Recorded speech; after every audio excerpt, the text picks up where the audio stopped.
Boker Tov, continuing with the Halachot of Tzitzit, the Gemara tells us based on the pasuk that you should make Tzitzit uritem otom, that you should put the Tzitzit al kanfei bigdehem. So there's a connection between the Tzitzit and the garment. According to some, that means that the Tzitzit has to be the same material as the garment. If it's woolen strings, the actual fringes of wool, then the garment should be wool.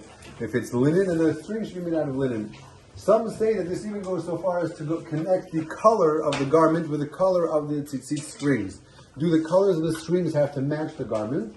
So some Rishonim, that Avad says, yes, the strings should match the garment. If a person has a white garment, then the strings should be white.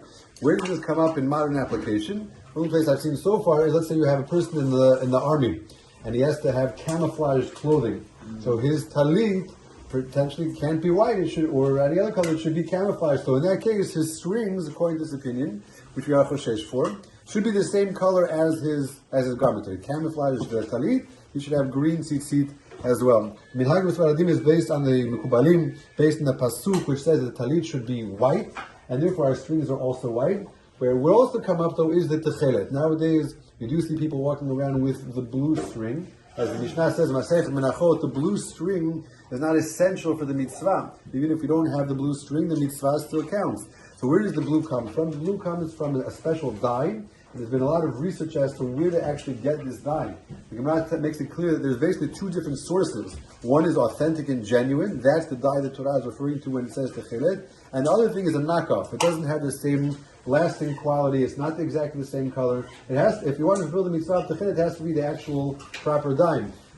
Yosef says that nowadays we're not really familiar with what the source is. It's not clear, and therefore many gedolim do not have the blue string. And it's appropriate, like we said yesterday, to follow the custom, follow the tradition. Sometimes you see people, making up their all sorts of new combinations.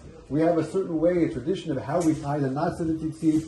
We follow that. Some people nowadays, you see, they're following the tradition of the Rambam. That's not our custom.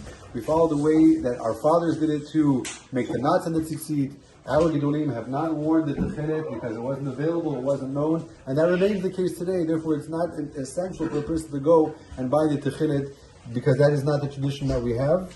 And therefore, it's appropriate to continue with the tradition which we have, which is a white on white talit faced in the mekubalim with white strings to match. It's not essential to find the techelet as well.